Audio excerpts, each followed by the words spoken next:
Welcome to స్వతంత్ర TV. నా పేరు రహీం. ముందుగా హెడ్లైన్స్ చూద్దాం. ఏపీలో హింసాత్మక ఘటనపై కొనసాగుతున్న సిట్ విచారణ, పోలీసులు తీసుకున్న చర్యలపైన ఆరా.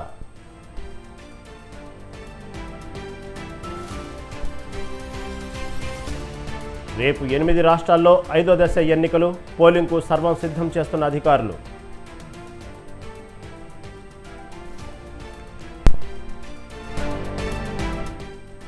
కాసేపట్లో బీజేపీ ఆఫీస్కు ఆప్ నేతలు, ఎవరినైనా అరెస్టు చేసుకోవచ్చునన్న కేజ్రీవాల్.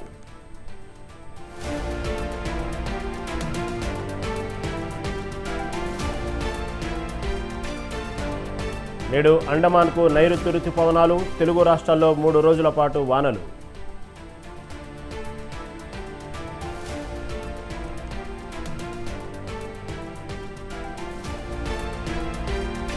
కిర్గిస్తాన్లో భారత విద్యార్థులు బయటికి రావద్దు, సమస్యలుంటే ఎంబసీని సంప్రదించాలన్న కేంద్రం.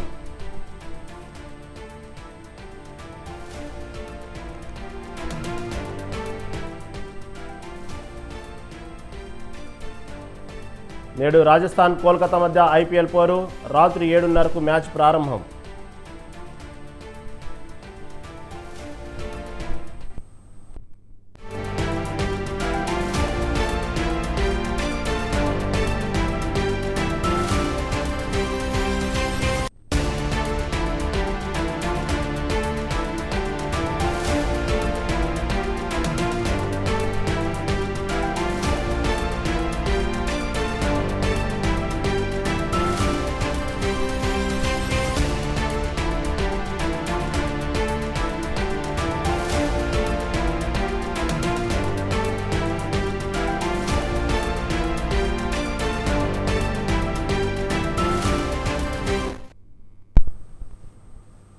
బ్రేకింగ్ న్యూస్ చూస్తున్నాం. ఆమ్ ఆద్మీ పార్టీ నేతల అరెస్టులకు నిరసనగా బీజేపీ కేంద్ర కార్యాలయాన్ని ముట్టడించేందుకు ఆప్ పిలుపునిచ్చింది.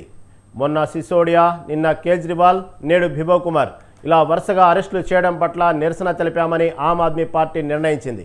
దీంతో ఢిల్లీ బీజేపీ కార్యాలయం వద్ద భారీ ఎత్తున పోలీసులను మోహరించారు.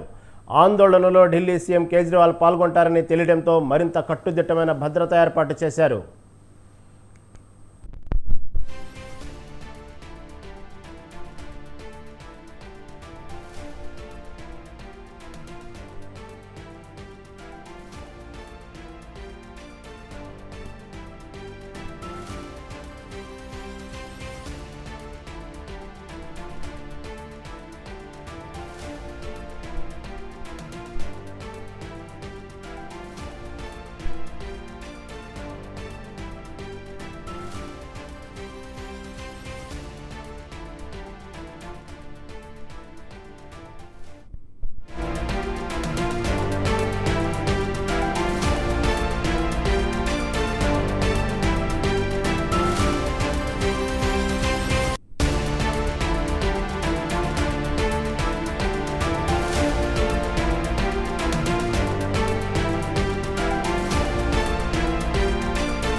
పోలింగ్ రోజు ఆ తర్వాత జరిగిన హింసాత్మక ఘటనలో పోలీసు అధికారుల పాత్ర, విధి నిర్వహణలో నిర్లక్ష్యంపై సిట్ కూపిలాగుతుంది.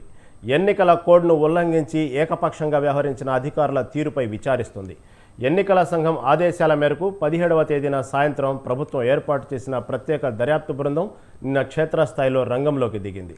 ఇంటెలిజెన్స్ ఐజీ వినీత్ బిజ్లాల్ నేతృత్వంలోని 13 మంది అధికారులతో ఏర్పాటైన సిట్ 4 బృందాలుగా విడిపోయి ఘర్షణలు జరిగిన ప్రాంతాల్లో పర్యటిస్తోంది.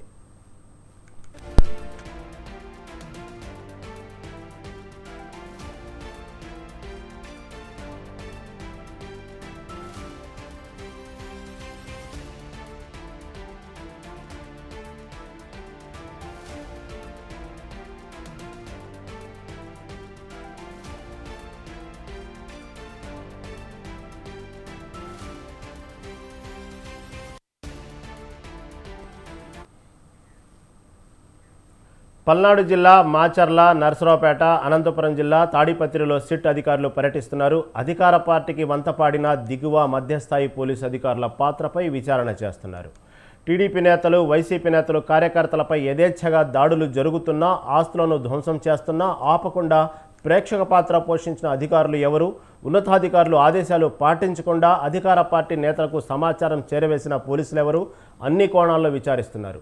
సిడి ఫైల్ తీసుకురండి, ఎఫ్ఐఆర్లలో ఏ సెక్షన్లు వేశారు, ఎవరెవరిని అరెస్టు చేశారు, వచ్చిన ఫిర్యాదులేంటి, దర్యాప్తులో లభించిన ఆధారాలేంటి అంటూ సిట్ అధికారులు స్థానిక పోలీసులను ప్రశ్నిస్తున్నారు.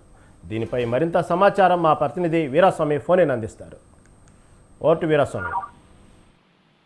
రహీం, ప్రధానంగా చూసుకున్నట్టే మాత్రం రాష్ట్రంలో జరిగిన ఎన్నికల సరళిలో ఒకవైపు ఎన్నికల ప్రక్రియ జరుగుతుందంటే విధ్వంసం చెలరేగించింది. దీని మీదుగా ఎన్నికల కమిషన్ మాత్రం సీరియస్ అయింది. ఇప్పటికే చూసుకున్నట్టే మా ముగ్గురు ఎస్పీల మీద కూడా వేటు వేసిన పరిస్థితి నెలకొంది. పల్నాడు జిల్లాకు వచ్చేసరికి మాత్రం అమిత్ గార్గ్ని గతంలో చూసుకుంటే ఒంగోలు ఎస్పీగా పనిచేశారు. తర్వాత మాత్రం తిరుపతిలో కూడా కొంతకాలం పనిచేసిన ఎస్పీ అమిత్ గార్గ్ని నియామకం చేసింది. దీని మీద కూడా చూసుకున్నట్టు మాత్రం కొద్దిసేపటి క్రితమే దీని మీద కూడా ఛార్జ్ కూడా తీసుకోవడం జరిగింది. దీనికి సంబంధించి కూడా ఏదైతే ఉందో ఎన్నికల ప్రక్రియలో వివాదం చెలరేగింది కాబట్టి దీనికి సంబంధించి కూడా పూర్తి నివేదిక ఇచ్చేందుకు మాత్రం సిట్ నియమించింది ఎన్నికల కమిషన్. దీనికి సంబంధించి కూడా ఏదైతే ఉందో 13 అధికారులు కూడా బృందం కూడా ఏర్పాటు చేసే పరిస్థితి ఉంది.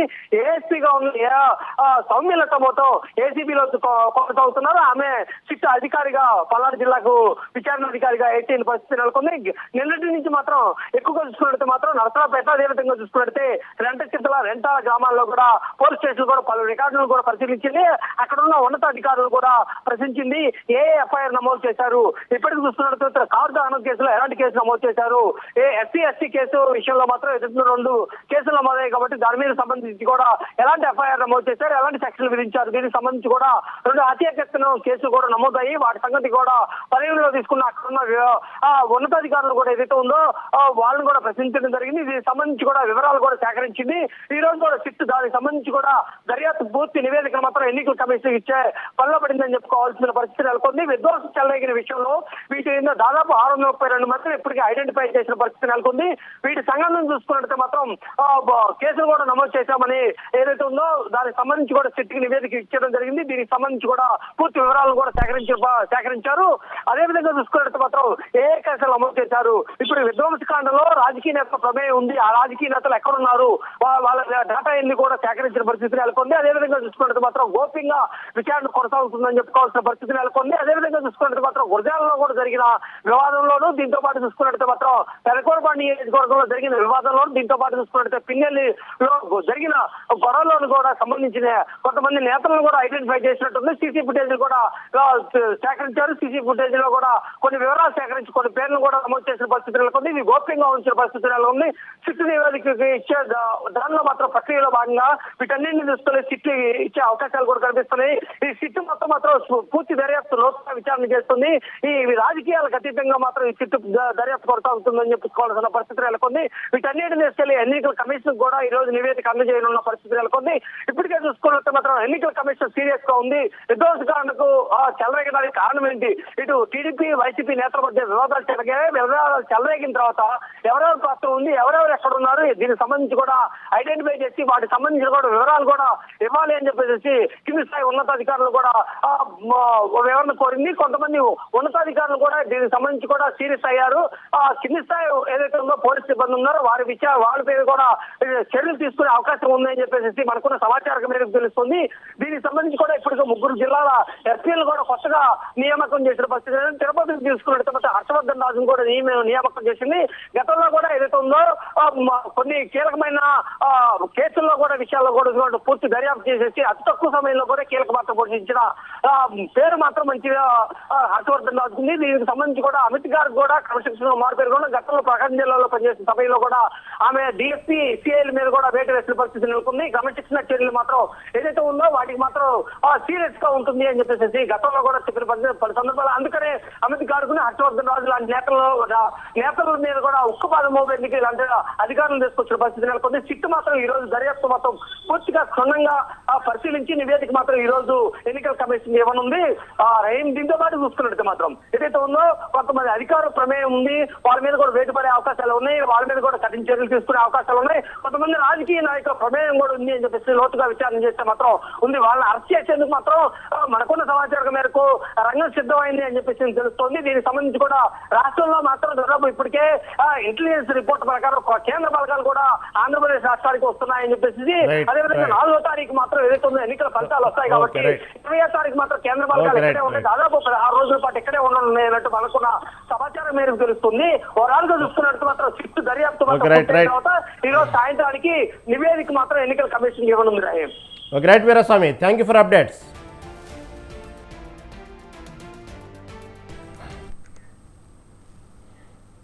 భూమి ఆకాశం తల్లకిందులైనా సరే రైతు రుణమాఫీని ఆగస్టు 15 లోపు అమలు చేసి తీతామంటుంది తెలంగాణ ప్రభుత్వం.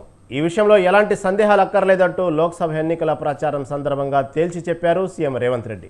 మరి ప్రభుత్వం చెప్పినట్లుగా రానున్న ఆగస్టు 15లోగా మాఫీ జరుగుతుందా, లేదంటే విపక్షాలు విమర్శిస్తున్నట్లుగా ప్రభుత్వం మాఫీ విషయంలో మాట తప్పుతుందా? అసలు ఈ భారీ పథకం కోసం ఎంత మేర నిధులు ఖర్చవుతాయి? తెలంగాణలోని మేధావులే కాదు, సామాన్య ప్రజానికంలో సైతం ఇప్పుడు దీనిపైనే చర్చ సాగుతోంది.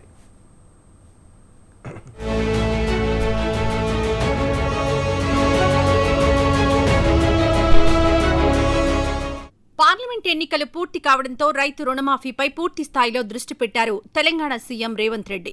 ఇందుకు సంబంధించిన అంశాలపై చర్చించేందుకు అధికారులతో సమావేశమైన ఆయన ప్రత్యేక కార్పొరేషన్ ద్వారా రుణం తీసుకునే అంశంపై విస్తృతంగా చర్చించినట్లు తెలుస్తోంది. ఈ సందర్భంగా రుణమాఫీ కోసం ఎంత మేర నిధులు ఖర్చవుతాయి, వాటిని ఎలా సమకూర్చుకోవాలి అన్న దానిపై సుదీర్ఘంగా చర్చలు సాగినట్లు తెలుస్తోంది.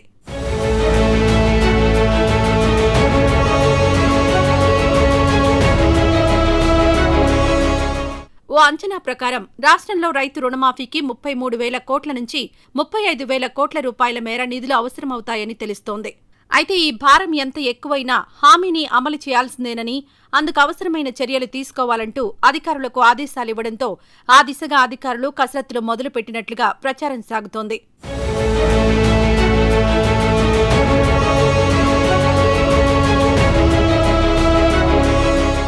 నిజానికి తెలంగాణ శాసనసభ ఎన్నికల సమయంలో కాంగ్రెస్ పార్టీ మేనిఫెస్టో విడుదల చేసింది.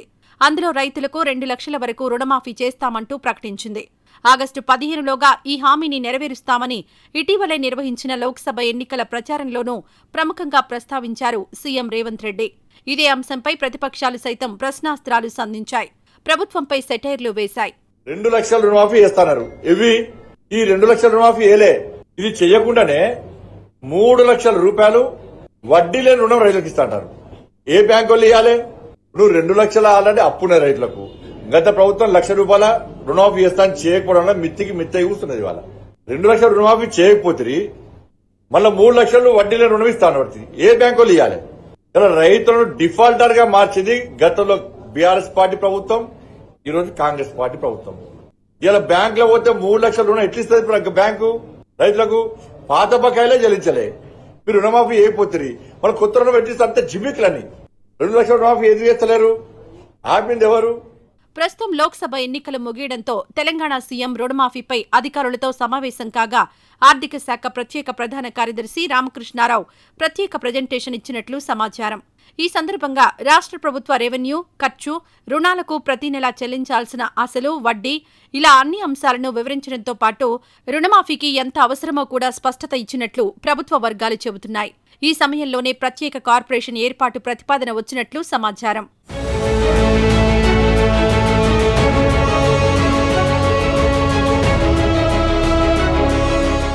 రేవంత్ ప్రభుత్వానికి అత్యంత ప్రతిష్టాత్మకంగా మారిన రైతు రుణమాఫీకి ప్రత్యేక కార్పొరేషన్ ఏర్పాటు చేసి స్పెషల్ పర్పస్ వెహికల్ ద్వారా అమలు చేసే విధానంపై ఈ భేటీలో చర్చించినట్టు తెలుస్తోంది.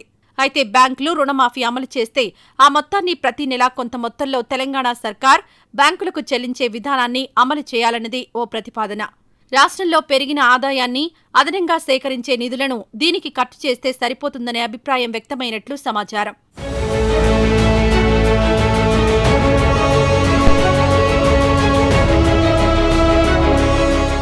ఇంతవరకు బాగానే ఉన్నా ఇలాంటి ప్రతిపాదనలను రిజర్వ్ బ్యాంక్ అంగీకరించకపోవచ్చన్న అభిప్రాయాన్ని ఈ భేటీలో అధికారులు వ్యక్తం చేసినట్టు తెలుస్తోంది. అయితే ఈ ప్రతిపాదనపై స్థానిక బ్యాంకులతో చర్చించాలని, వీలు కాకుంటే మరో ప్రత్యామ్నాయం గురించి ఆలోచించాలంటూ సూచించారు రేవంత్ రెడ్డి. ఎట్టి పరిస్థితుల్లోనూ హామీ మాత్రం నిలబెట్టుకోవాల్సిందేనని తేల్చి చెప్పినట్లు సమాచారం. అవసరమైతే అదనపు ఆదాయం సమీకరించుకునేందుకు భూములను విక్రయించడం, రెవెన్యూ మొబిలైజేషన్ విభాగాల్లో ఉన్న లోపాలను మరింత సవరించి ఎక్కువగా ఆదాయం వచ్చేలా చూడాలని సూచించినట్లు ప్రచారం సాగుతోంది. దీంతో ఆ దిశగానూ అధికారులు దృష్టి సారించినట్లు సమాచారం.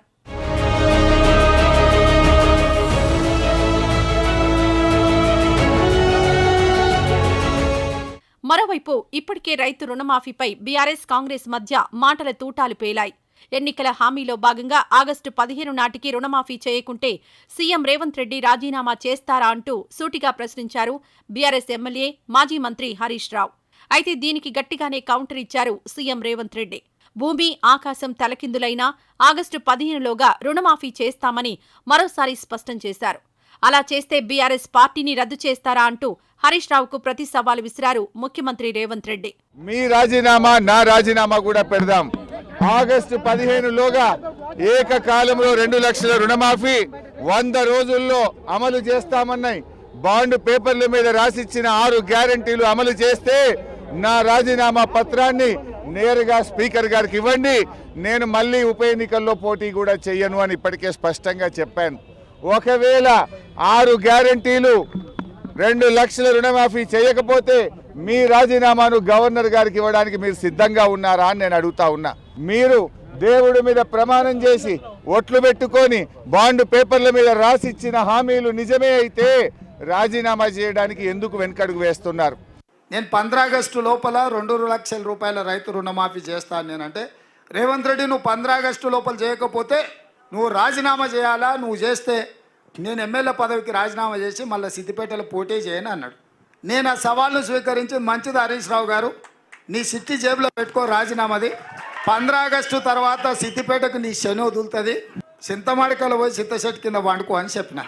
ఇప్పుడు కూడా నేను చెప్తున్నా హరీష్ రావు, నీ సవాల్ను స్పష్టంగా మేము స్వీకరిస్తున్నాం. 15 ఆగస్టు లోపల 2 లక్షల రూపాయల రుణమాఫీ చేస్తా, నీ రాజీనామా రెడీగా పెట్టుకో. రాజకీయ పార్టీల నేతల మధ్య సవాళ్లు, ప్రతి సవాళ్ల పర్వం ఎలా ఉన్నా ఆగస్టు 15లోగా సీఎం రేవంత్ రెడ్డి రైతు రుణమాఫీ అమలు చేస్తారా? అందుకు రాష్ట్ర పరిస్థితులు సహకరిస్తాయా అన్నది పెద్ద ప్రశ్నగా కనిపిస్తోంది. చూడాలి మరి ఏం జరుగుతుందో.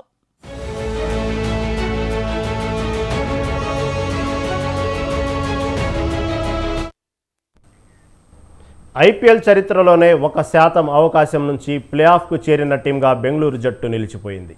హోమ్ గ్రౌండ్ చిన్నస్వామి స్టేడియం వేదికగా జరిగిన మ్యాచ్లో చెన్నైపై ఆర్సీబీ అద్భుతమైన విజయం సాధించింది. సీజన్ బిగినింగ్లో వరుస ఓటములతో పాయింట్స్ టేబుల్లో 10కి చేరిన ఆర్సీబీ తర్వాత పుంజుకొని అద్భుతమైన ఆట తీరుతో టాప్ 4కి చేరింది. నువ్వా నేనా అన్నట్లుగా సాగిన ఈ మ్యాచ్లో ముందుగా బ్యాటింగ్ చేసిన ఆర్సీబీ 5 వికెట్లు కోల్పోయి 218 పరుగులు చేసింది. ఇక ప్లే ఆఫ్కు చేరాలంటే ఆర్సీబీ మ్యాచ్ 18 పరుగుల తేడాతో గెలవాలి. ఇక టార్గెట్ను ఛేదించేందుకు బరిలోకి దిగిన చెన్నై 7 వికెట్లు కోల్పోయి 191 పరుగులు మాత్రమే చేసి 27 పరుగుల తేడాతో ఓడిపోయింది. దీంతో Chennai Super Kings play off race నుంచి తప్పుకోగా బెంగళూరు ప్లే ఆఫ్కు చేరుకుంది. ఆర్సీబీ బ్యాటింగ్లో డూప్లెసిస్, విరాట్ కోహ్లీ, రజత్ పాటిదార్, గ్రీన్ రాణించగా బౌలింగ్లో యాష్ దయాల్ 2 వికెట్లు, Green, Maxwell, Mohammed Siraj, Ferguson 1 wicket తీసి టీంని గెలిపించారు.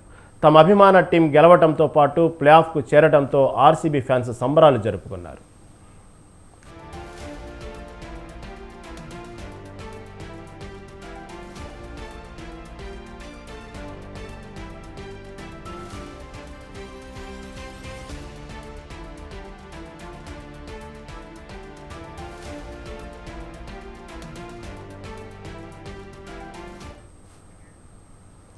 ఐపీఎల్ 17వ సీజన్లో నమ్మశక్యం కాని ఆట తీరులో సన్ రైజర్స్ హైదరాబాద్ ప్లే ఆఫ్స్కు చేరింది. 3 సంవత్సరాల తర్వాత తొలిసారి హైదరాబాద్ జట్టు ప్లే ఆఫ్స్కు చేరటంతో అభిమానులు సైతం ఆనందం వ్యక్తం చేస్తున్నారు. ఇక పాయింట్ల పట్టికలో 2వ స్థానంపై హైదరాబాద్ కన్నేసింది. నామమాత్రపు మ్యాచ్ పంజాబ్ కింగ్స్తో తలపడనుంది. హైదరాబాద్లోని రాజీవ్ గాంధీ స్టేడియంలో మధ్యాహ్నం జరిగే మ్యాచ్లో విజయం సాధించి 2వ స్థానానికి చేరాలని హైదరాబాద్ పట్టుదలగా ఉంది. మరోవైపు పాయింట్ల పట్టికలో కింద నుంచి 2వ స్థానంలో ఉన్న పంజాబ్ ఈ మ్యాచ్లో గెలిచి విజయంతో ఈ సీజన్ను ముగించాలని భావిస్తోంది.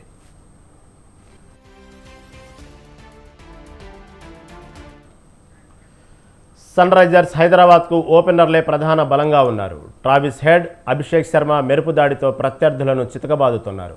నిలకడలేమితో హెన్రిచ్ క్లాసెస్ హైదరాబాద్ను వేధిస్తుండగా నితీష్ కుమార్ రెడ్డి పర్వాలేదనిపిస్తున్నాడు. ఇక బౌలర్లు కూడా తమ ఆట తీరును మెరుగుపరుచుకున్నారు.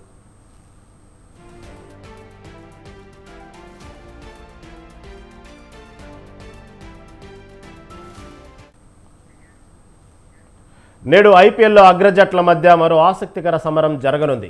అగ్రస్థానంలో ఉన్న కోల్కతా రెండో స్థానంలో ఉన్న రాజస్థాన్తో అమీతుమీ తేల్చుకునుంది. రాత్రి 7:30 అస్సాంలోని బర్సపరా స్టేడియంలో మ్యాచ్ ప్రారంభం కానుంది. ఈ సీజన్లో అత్యుత్తమ ప్రదర్శనలతో రెండు జట్లు ఆధిపత్యం ప్రదర్శిస్తున్నాయి. కోల్కతా అగ్రస్థానంలో ఉండగా రాజస్థాన్ పట్టికలో రెండో స్థానంలో ఉంది. కోల్కతాకు బలమైన బ్యాటింగ్ లైనప్ ఉంది. సునీల్ సరైన్ దూకుడుగా ఆడుతున్నాడు.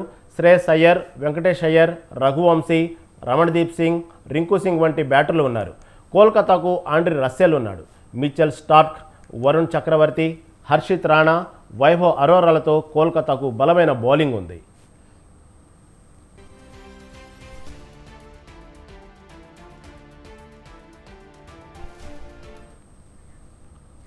ఇవి ఇప్పటివరకు అప్డేట్స్. మరిన్ని అప్డేట్స్ కోసం చూస్తూనే ఉండండి స్వతంత్ర టీవీ.